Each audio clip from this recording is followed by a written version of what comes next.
네, 그리스도인은 어떻게 살아야 하는가 하는 질문을 할 수가 있습니다.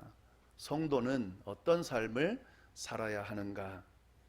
만약에 이 부분에 대해서 궁금한 분이 계시다면요, 방금 읽은 빌립보서 4장 4절부터 7절까지의 말씀을 잘 듣고 그 말씀을 따라 살면 됩니다.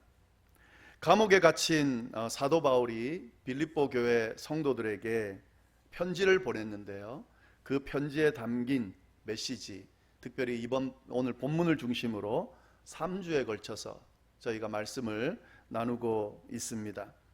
사실 이 메시지는 빌립보 교회 성도들에게 주는 사도 바울의 메시지이지만 사실 오늘 저희 성도들에게 주시는 하나님의 말씀이라고 할 수 있습니다. 오늘을 살아가는 성도들에게 어떤 삶을 살아야 하는지에 대한 그런 바른 가르침을 주고 계신다라고 볼 수 있습니다. 어떤 가르침을 주고 있는가? 먼저 성도는 기뻐하는 삶을 살아야 된다 하는 가르침을 주고 있습니다. 4절 말씀입니다. 주 안에서 항상 기뻐하라. 내가 다시 말하노니 기뻐하라. 성도의 삶이라고 하는 것은 기뻐하는 삶이다, 이렇게 말씀드릴 수 있습니다. 따라서 내가 성도다 그러면 기뻐하는 삶을 살아야 된다 하는 것입니다. 그럼 이런 질문이 나올 수 있겠죠. 기뻐하는 삶을 살 수 없을 때도, 그런 상황에서도 기뻐해야 합니까? 예, 기뻐해야 한다. 사도 바울은 그렇게 이야기하고 있습니다. 내가 다시 말하노니 기뻐하라. 이 의미 안에는 그런 의미가 담겨져 있습니다. 그런데 그렇게 기뻐하는 것이 인간으로서 불가능한데 그럼 어떻게 하면 좋습니까? 이렇게 질문하는 분들에게 사도 바울은 주님 안에 있으면 가능합니다, 이렇게 말씀해주고 계십니다. 아니, 주님 안에 있어야 가능합니다, 그렇게 말씀하고 계십니다. 성도가 주님 안에 있을 때 그때 항상 기뻐하는 삶을 살 수 있다. 성도가 주님 안에 있을 때에 어떤 상황에서도 기뻐할 수 있다. 이 말씀을 우리에게 전해주고 계십니다. 그래서 성도로서 기뻐하는 삶을 살기 위해서는 어떻게 하면 됩니까? 이렇게 질문하신다면 주님 안에 머물러 있으면 된다, 이렇게 말씀드릴 수 있습니다. 주님 안에 머물러 있을 때 주님께서 주시는 기쁨으로 가득 차게 될 거고, 그 기쁨이 성도들로 하여금 항상 기쁨으로 사는 삶으로 인도할 것이기 때문에 그렇습니다. 이 사실을 좀 잘 기억하시면 좋겠습니다. 또한 두 번째 주신 메시지는 뭐냐면요, 성도는 관용을 베풀며 살아야 한다 하는 메시지를 허락했습니다. 5절 말씀인데요, 이렇게 되어 있습니다. 너희 관용을 모든 사람에게 알게 하라. 주께서 가까우시니라. 지난주에 저희가 함께 나눈 말씀입니다. 모든 사람에게 관용을 드러내는 삶, 그것이 바로 성도가 살아야 하는 삶이다라는 말씀을 확실하게 해주고 있습니다. 이 관용이라고 하는 것, 상대방을 존중하는 마음으로요, 너그럽고 관대하고 친절함으로, 그리고 인내심을 가지고 대할 줄 아는 사람, 그게 관용을 베푸는 사람인데 이것이 바로 성도의 삶이다 하는 거죠. 그럼 이렇게 질문할 수 있겠죠. 이 다 알겠는데 관용을 베푸는 삶이 쉽지는 않습니다, 이렇게 질문할 수 있습니다. 자기 중심적이고 연약한 인간의 모습으로 이 관용을 드러내며 살아간다는 것이 참으로 어렵습니다. 그건 사도 바울도 다 알고 있는 것입니다. 그런데 다시 오실 주님을 기대하면서요, 천국 소망을 가지고 사는 천국 시민이라면 가능하다. 사도 바울이 이야기하는 말씀이 바로 이 말씀입니다. 넘치는 하나님의 은혜로 용서를 받고 구원받은 사람이라면 가능하다. 다시 오실 주님께서 내 눈에 눈물을 닦아주시고 나의 억울함을 풀어주실 것이라는 것을 믿고 있는 사람이라면 가능하다. 내 고향 저 천국으로 돌아가 주님과 함께 영원히 살 것을 기대하며 사는 사람이라면 가능하다. 관용을 베풀며 살아갈 수 있다. 모든 사람에게 관용을 알게 하는 삶을 살아갈 수 있다. 사도 바울은 이렇게 가르쳐주고 있습니다. 너희 관용을 모든 사람에게 알게 하라. 주께서 가까우시니라.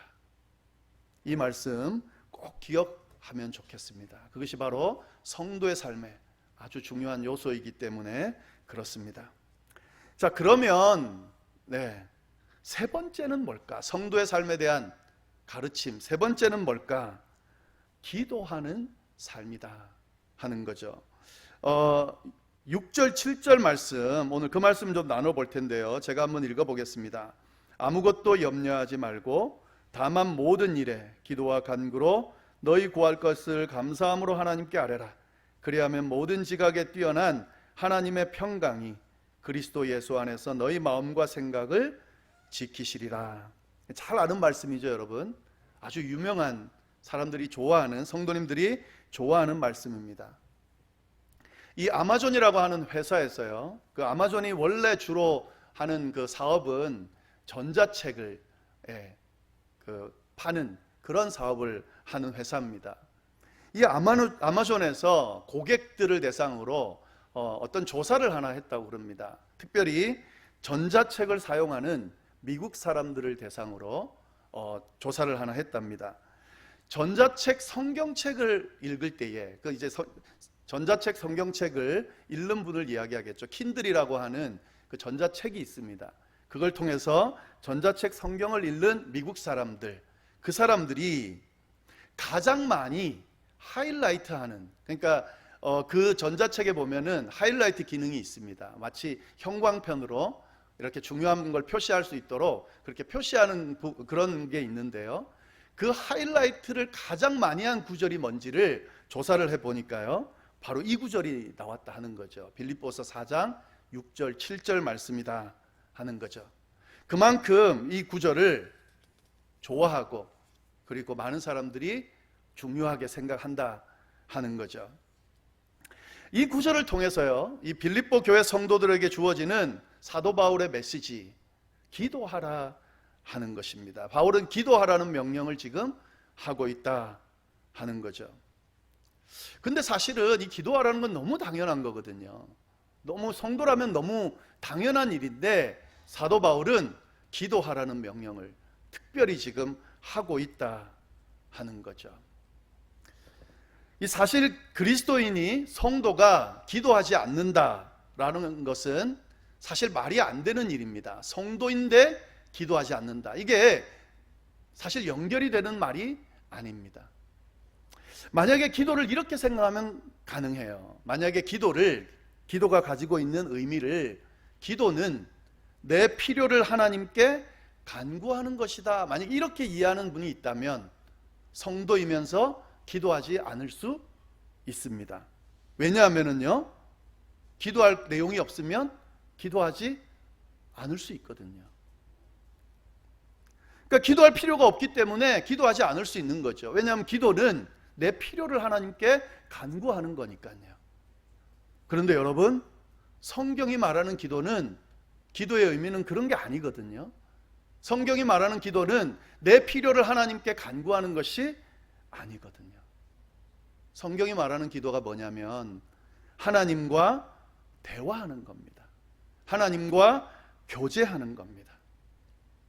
만약에 기도의 정의를 이렇게 내린다고 하면, 만약에 성도인데 기도하지 않고 있다고 하면 그것은 문제가 되는 거죠. 부모와 자녀 사이에 전혀 대화가 이루어지고 있지 않다, 아무런 교제도 이루어지고 있지 않다, 그러면 그것은 정상적인 관계가 형성되고 있지 않은 거죠. 분명히 문제가 있는 겁니다. 마찬가지로 하나님과 기도하고 있지 않다, 다시 말씀드리면 하나님과의 만남이 전혀 이루어지고 있지 않다, 하나님과 전혀 교제가 이루어지고 있지 않다, 그렇게 되면은요, 그건 분명히 문제가 있는 거죠. 정상적인 모습은 아닌 거죠. 바른 성도의 모습은 분명히 아닌 거죠. 사도 바울은 빌립보 교회 성도들에게 분명하게 명령하고 있습니다. 기도하라고요. 성도는 기도하는 삶을 살아가야 되는 사람들이다 라고 하는 메시지를 확실하게 오늘 이 말씀을 통해서 우리에게 주고 계신다 하는 거죠. 여러분, 이 메시지에 좀 주목할 수 있기를 바랍니다. 기도하라고 하는 이 메시지요. 그런데 오늘 좀 특이한 내용을 보면은요, 바울은 이 기도하라는 명령을 그냥 기도해라 라고 명령하고 그쳐도 되는데요, 여러 표현을 덧붙이면서 기도하라고 명령하고 있습니다. 그 내용을 잘 살펴봐야 바울이 말하고자 하는 이 기도하라는 의미가 무엇인지 잘 이해할 수가 있습니다. 그래서 오늘 그 말씀을 좀 함께 나누도록 하겠습니다. 바울이 기도하라고 명령하는 이 안에 담겨져 있는 의미, 그 의미를 좀 살펴보겠습니다. 첫 번째는요, 이 바울이 기도하라고 말하면서 아무것도 염려하지 말고 기도해라 이렇게 이야기를 하고 있어요. 기도를 하는데 아무것도 염려하지 말고 기도해라 하는 거죠. 아무것도 염려하지 말고라는 말이 기도하라는 말 앞에 붙어 있다는 사실에 좀 주목할 필요가 있습니다. 인생을 살아가면서 우리를 힘들게 하는 여러 요소들이 있는데 그 부분 중에 가장 큰 부분을 차지하는 요소가 뭐냐면 염려입니다. 염려. 우리의 인생에서 염려거리가 정말 끊이지 않게 생겨나고 그렇게 우리를 힘들게 합니다. 모든 사람이 이 염려를 달고 산다고 말해도 과언이 아닐 것 같습니다. 미국 사람들이 왜 이 구절을, 특히 성경을 읽는 미국 사람들이 이 구절을 왜 가장 좋아했을까? 제가 한번 그냥 생각을 해봤는데요, 그 사람들 모두가 염려거리 때문에 힘들어하고 있지는 않을까 하는 생각이 들어요. 그래서 이 구절이 좋은 거죠. 염려하는 사람들에게 큰 위로가 되는 말씀이거든요. 그러니까 그만큼 많은 사람들이 이 염려 때문에 힘들어하면서 살아간다 하는 그런 의미가 있다는 거죠. 그런데 이 힘든 상황들 때문에 염려하게 되는데요, 우리가 잘 그 염려하는 상황을 잘 들여다보면 좋겠는데요, 힘든 상황들이 계속 오기 때문에 염려가 생기고 그것 때문에 힘든 걸까 하는 거죠. 어떤 걸까요? 근데 저는 어떻게 생각이 드냐면은 힘든 상황 때문에 염려거리가 생겨서 힘든 게 아니라요, 이 염려거리를 놓지 못하기 때문에 힘든 경우가 대부분이다 이렇게 생각이 듭니다. 염려거리가 생기면은요, 염려하는 것이 너무 당연한 거죠. 그래서 이런 생각 저런 생각을 하게 됩니다. 사실 여기까지는 괜찮은 겁니다. 조금 염려거리가 생겨서 염려하는 사람을 보고 염려하지 말라고 나무라지 마세요. 왜냐하면은 염려거리가 생기면 염려하게 돼 있습니다. 걱정이 생기죠. 이 생각 저 생각 하게 되죠. 사실 그거는 괜찮습니다.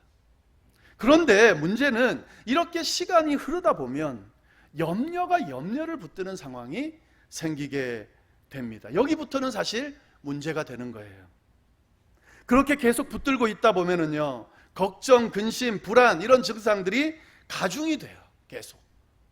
그것 때문에 일상적인 생활에 영향을 받기 시작합니다. 염려한다고 해서, 염려를 붙들고 있다고 해서 사실 아무것도 해결되지 않는데 계속 붙드는 거죠. 염려를 놓으면 그게 불안해서 또 염려를 붙드는 거예요. 염려하지 않으면 불안해지고 염려하면서도 불안해지고 이런 상황까지 가게 되면 그것은 문제가 되는 거죠. 그래서 사실 힘든 겁니다.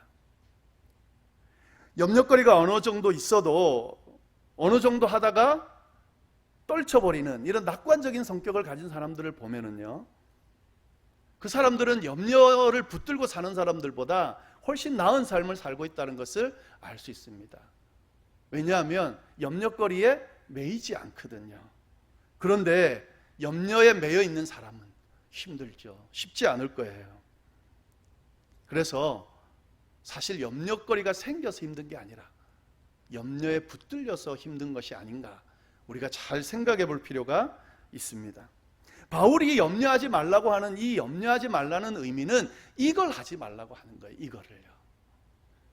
힘든 상황이 와서 염려하게 되는 것은 맞지만 그 염려를 계속하면서 염려가 염려를 붙들도록 내버려 두지 말라고 하는 이야기예요. 그래서 그 뒤에 뭘 갖다 붙이냐면 기도하라고 그렇게 말씀을 갖다 붙이고 있는 겁니다. 염려하지 말고, 염려에 매여 있지 말고 기도하라고. 참 이상한 게 있어요. 염려가 있는데도 기도를 하지 않습니다. 염려거리가 되는 상황으로 인해서 지금 힘이 드는데도 기도를 하지 않습니다. 이상하죠. 왜냐하면요, 우리는 힘들면 도움을 요청하게 돼 있습니다. 그리고 정말 힘들면 도움을 요청해서 어떻게든 이 문제를 해결하려고 하는 그런 본능이 있습니다. 힘들기 때문에요. 도움을 줄 수 있는 어떤 대상이 있다면 그 사람을 찾게 되고 도움을 요청하게 돼 있습니다. 그런데 너무 이상하게 기도는 안 해요. 기도는 아무리 힘들어도, 도움이 필요한데도, 힘들다고 죽겠다고 계속해서 말을 하는데도 기도를 안 해요. 도움을 요청을 안 하는 거예요. 왜 그럴까요? 염려에 사로잡혀 있기 때문에 그렇습니다. 사도 바울은 염려하지 말라고, 대신에 기도하라고 말씀하고 계십니다. 이건 뭐냐면 그 지금 염려거리 그거를 하나님께 말씀드리고 하나님과 좀 의논하라는 그런 말씀인 거예요. 하나님께 도움을 좀 요청해 보라는 그런 말씀입니다. 여러분, 염려에 붙들려 있으면 기도할 수가 없습니다. 염려로 인해 기도가 되지를 않습니다. 분명히. 그런데 그것이 바로 문제라는 사실을 인식할 수 있어야 합니다. 염려에 붙들려 있어서 기도하지 않고 염려로 인해서 기도가 되지 않는 그것이 바로 문제라는 사실을 인식해야 된다 하는 거죠. 기도를 해야 그 염려가 해결이 되는데 기도를 하지 못하고 있으니 그것이 문제인 거죠. 기도가 안 되는데 어떻게 해야 될까요? 여러분, 너무 죄송한데요, 그래서 기도해야 하는 거다 하는 거죠. 염려에 사로잡혀 있으니까 기도해야 하는 겁니다. 이 염려거리는 내 힘으로 해결되는 것이 아니기 때문에 내가 지금 힘들어하고 있는 거니까 그래서 하나님께 도움을 요청하는 겁니다. 기도가 끊어지면 하나님과의 만남이 이루어질 수 없고, 하나님과의 만남이 이루어지지 않으면 하나님과의 관계가 멀어지게 돼 있습니다. 하나님과의 관계가 멀어지면 더 이상 하나님의 은혜를 경험하지 못하게 됩니다.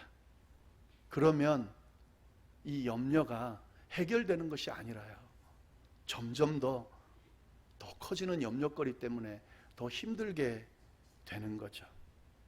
내가 지금 염려하고 있다면, 또 이 염려거리 때문에 힘들어하고 있다면, 이 염려의 영향을 받아서 그래서 내가 지금 기도가 안 되고 기도할 수 없는 상황이라면 바로 그때가 기도해야 될 때다라고 하는 사실을 꼭 기억할 수 있기를 바랍니다. 억지로라도 기도의 자리로 나가야 될 때다 하는 거죠.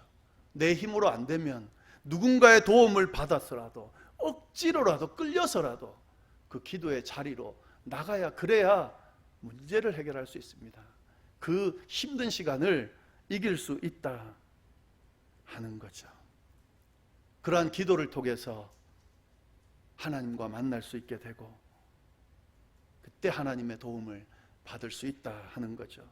앞에 나가서 하나님 앞에 기도할 내용이 없는데요, 기도가 안 나오는데요, 여러분, 기도는 하나님과의 만남이에요. 어떤 필요를 간구하는 자리가 아니에요. 그냥 가서요, 탄식하고 있으면 하나님이 그 마음을 아세요. 헤아리세요. 들여다보세요. 그리고 응답해 주십니다. 기도를 해야 염려를 이길 수 있다. 그래서 사도 바울이 염려하지 말고 기도하라, 이렇게 말씀하고 계신 겁니다.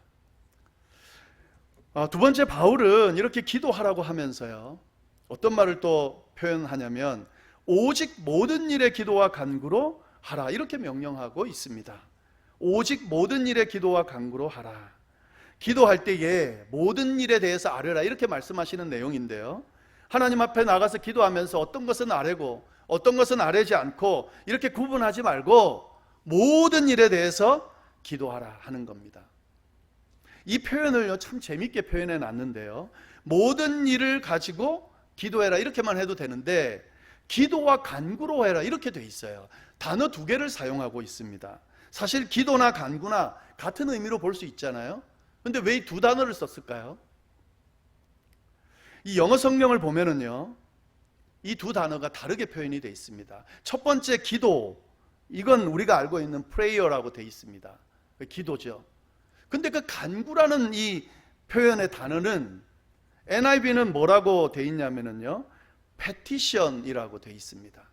킹 제임스 버전에는 supplication이라고 되어 있습니다. 이게 무슨 의미냐면 애원하다, 애원, 탄식 이런 의미가 이 안에 있습니다.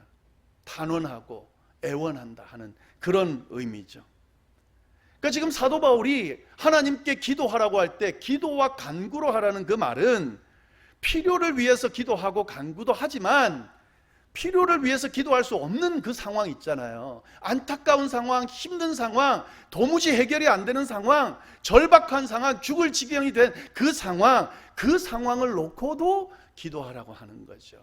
탄식하라고 하는 거죠. 애원하라고 하는 거죠. 이게 바로 다 모든 일 안에 포함되는 거다 하는 거죠.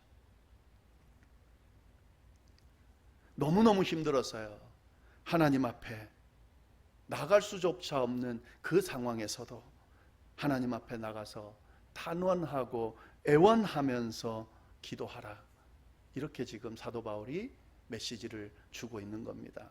이게 성도의 모습이에요. 성도는요, 제대로 된 성도는요 기도할 수 없을 때 그때도 하나님 앞에 나가서 탄원하고 애원할 줄 아는 사람, 그것이 바로 성도의 모습이다 하는 거죠. 때로는 이럴 때가 있어요. 지금 당장 기도가 응답되지 않아서 너무 답답해. 기도해도 아무런 응답도 되어지지 않고 쓸모가 없는 것 같아. 그런 생각이 들 때가 있어요.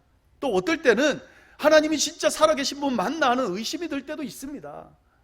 또 어떨 때는 마치 하나님이 나를 버리신 것 아닌가 하는 그런 생각이 들 때도 있습니다. 그때 나가서 기도하는 건 진짜 힘들어요. 근데 사도 바울은 뭐라고 그러냐면 그때도 성도는 기도한다. 애원하며 탄원하면서도 하나님께 아랠 줄 아는 사람이 성도다. 그렇게 지금 이야기하고 있다 하는 거죠. 왜요? 그가 나의 아버지거든요.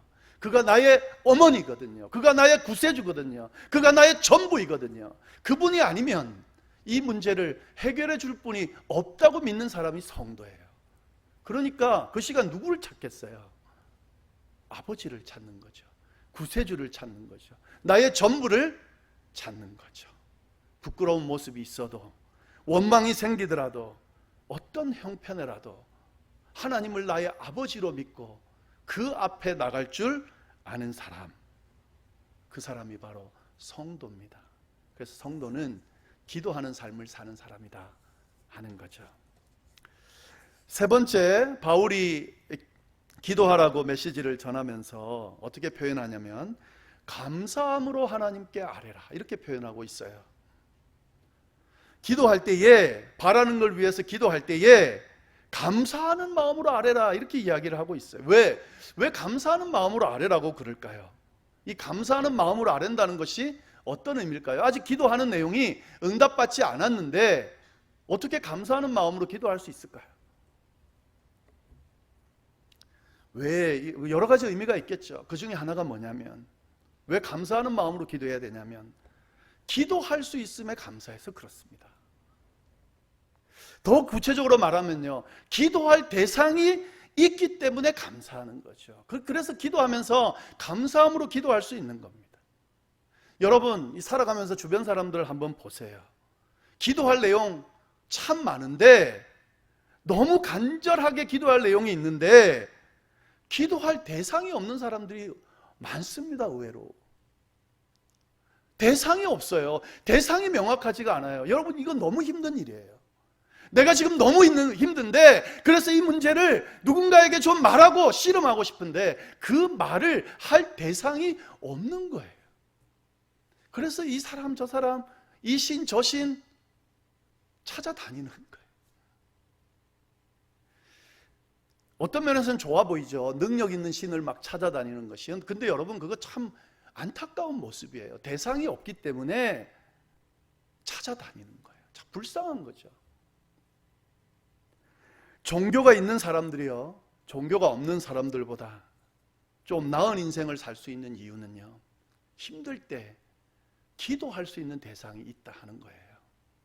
힘들 때 내 문제를 아뢰일 수 있는 대상이 있다는 것, 이건 정말 인생에 있어서 큰 도움이 되는 일입니다. 성도는 어떻습니까? 성도는 기도할 대상이 있는 사람들이에요. 그냥 대상이 아니라 우리를 구원하신 구원자이십니다. 자기의 모든 것을 걸고 우리를 사랑해 주신 아버지 하나님이 우리의 기도의 대상이 되십니다. 우리가 힘들 때, 기도할 내용이 있을 때, 절박할 때, 모든 것이 다 끝났다고 생각할 때, 그때 내가 바라보고 기도할 대상, 하나님이 계시다고 하는 것, 그리고 그 하나님께 기도할 수 있다고 하는 것, 그건 감사한 일이죠. 그러니까 감사함으로 기도할 수 있는 거죠. 사도 바울이 지금 이 메시지를 전하는 자리는 감옥 속에 있는 자리입니다. 그가 어떻게 이 메시지를 전할 수 있었을까요?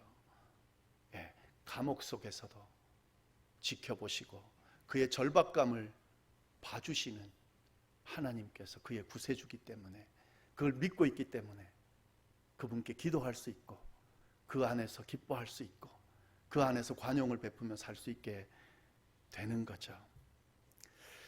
여러분, 이 사실을 좀 명심하면서요, 감사하는 마음으로 기도할 수 있기를 바랍니다. 그런데 사실은 이것보다 더 감사하면서 기도하라는 그 의미가 더 있는데, 그게 뭐냐면 간구를 들어주실 뿐만 아니라 응답해 주시기 때문에, 그래서 감사함으로 기도하라 하는 거죠. 하나님께서 약속해 주셨어요. 아직 받지는 않았지만 분명하게 약속해 주셨어요. 너는 내게 부르짖으라, 내게 응답하겠다라고 말씀해 주셨습니다.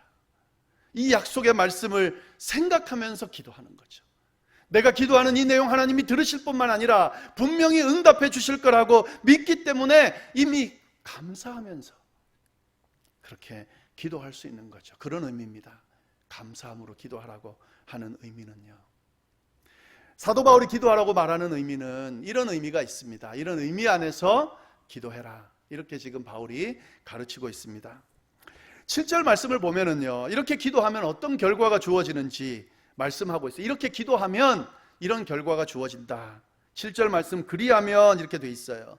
그러니까 앞에 이렇게 기도하면 해주겠다 하는 거죠. 기도하면 나타나는 결과 뭡니까? 모든 지각에 뛰어난 하나님의 평강이 그리스도 예수 안에서 너희의 마음과 생각을 지키시래. 이것이 이렇게 기도하면 주어지는 응답이에요.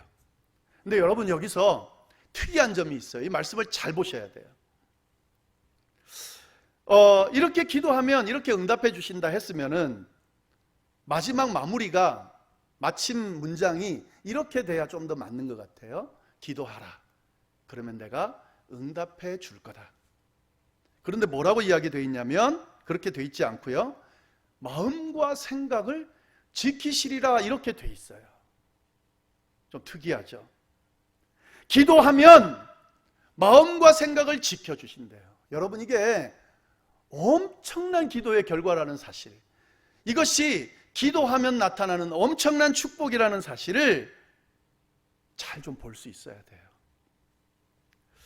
우리가 기도할 때에 여러분, 이렇게 한번 생각해 보세요. 하나의 문제를 가지고 기도를 합니다.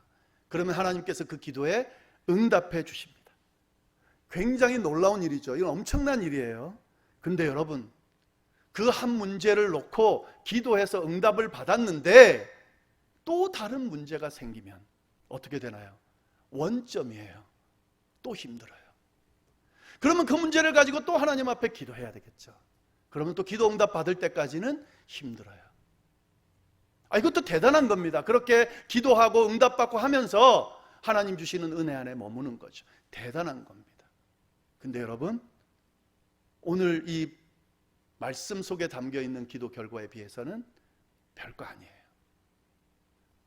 오늘 말씀 뭐라 그러냐면 마음과 생각을 지키신다 하는 거죠. 마음과 생각을 지켜주시면 달라요, 여러분. 하나님에 대한 믿음을 지킬 수 있도록 하나님께서 지켜주시면 다르다 하는 거죠. 끊임없는 유혹과 실망거리로부터 주님께서 지켜주시면 다릅니다. 내가 지금 가지고 있는 이 문제에 상관없이 하나님께서 내 마음과 생각을 지키신다는 거죠. 언제 어느 때든지 하나님께서 나를 도우시고 내가 언제든 기도하면 응답해 주신다는 사실을, 그 믿음을 지켜주신다는 거죠. 이전에 기도할 때에 응답해 주셨던 그 하나님이 오늘도 기도하면 응답해 주실 그 하나님이, 미래에도 기도하면 응답해 주실 그 하나님이 나의 하나님이라고 하는 그 믿음, 그 마음과 생각을 지켜주신다는 거예요. 그러면 어떤 문제가 생겨도 괜찮을 수 있겠죠. 그렇잖아요. 그게 문제잖아요. 마음과 생각을 지켜주셔서 주님 안에 머물 수 있도록 만들어주시면 달라지는 거죠. 끝까지 오실 주님을 생각하면서 천국 시민으로서 믿음 흔들리지 않고 그렇게 정체성을 잃지 않고 살아갈 수 있게 된다면, 그러면 너무 기쁜 일이죠. 그러면 기뻐할 수 있고, 그러면 관용을 베풀며 살아갈 수 있습니다. 이런 엄청난 축복이 기도할 때에 나타나는 결과다 하는 거죠. 오늘 빌립보 교회 성도에게 주는 이 바울의 메시지를 통해서 하나님께서 오늘 저희 성도들에게 말씀해 주십니다. 항상 기뻐하십시다. 하십시오. 모든 사람에게 관용을 알게 하십시오. 그리고 기도하십시오. 이것이 바로 성도의 삶입니다. 잘 안 되지만 끝까지 하나님 바라보면서 이 성도의 삶을 드러내면서 살아갈 수 있다면 우리가 주님 안에 머무를 수 있고, 주님 주신 그 재림의 감격의 순간을 기대하며 살아갈 수 있고, 주님과 동행하면서 주님 주시는 축복 가운데 멋진 우리의 삶을 살아갈 수 있을 겁니다. 이 말씀에 아멘으로 화답하고 이런 삶을 우리 모두 다 살 수 있게 되기를 간절히 바랍니다. 기도하겠습니다.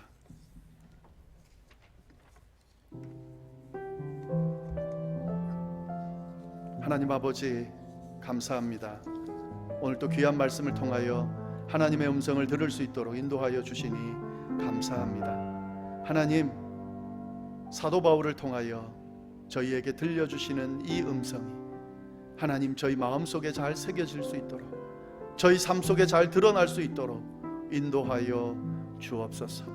성도로서 살아가는 이 삶이 힘들고 어렵지만 하나님 주님께서 주신 축복 가운데 거하는 아름다운 길이오니 주여 이 길을, 아름다운 이 길을 열심히 잘 걸어갈 수 있도록 주여 인도하여 주옵소서. 주 안에서 항상 기뻐하는 삶을 살아갈 수 있도록 주여 역사하여 주옵소서. 주께서 가까워 오실 것을 믿고 늘 모든 사람에게 관용을 베푸는 삶을 살아갈 수 있도록 주여 저희를 다듬어 주시고 그렇게 이끌어 주옵소서. 주님 앞에 항상 기도하면서 우리의 마음과 생각을 지키시는 그 놀라우신 축복을 받아 누리며 그렇게 살아갈 수 있도록 인도하여 주옵소서. 아무리 힘들고 어려운 상황 가운데 처한다 할지라도 주님과 동행하면서 성도답게, 축복받은 사람답게 그렇게 기쁘고 즐겁게 살아가는 우리 모두가 될 수 있도록 주여 역사하여 주옵소서. 하나님 아버지, 혹시 이 자리에 하나님 또 예배를 드리는 이 순간에 하나님 너무 힘들고 어려운 시간들로 인하여, 문제들로 인하여 그러고 싶지만 그러지 못한 상황에 처한 분들이 있다면 하나님 친히 찾아가 주셔서 의로우신 팔로 붙들어 주시고 다시 일으켜 세워 주셔서 다시 이 축복의 자리로 나올 수 있도록 이끌어 주옵소서. 그래서 다시금 주님 주시는 은혜 가운데 머물며 감격하고 찬양하며 살아갈 수 있도록 주여 역사하여 주옵소서. 간절히 바라고 이 모든 말씀을 살아계신 예수님의 이름으로 기도드립니다. 아멘.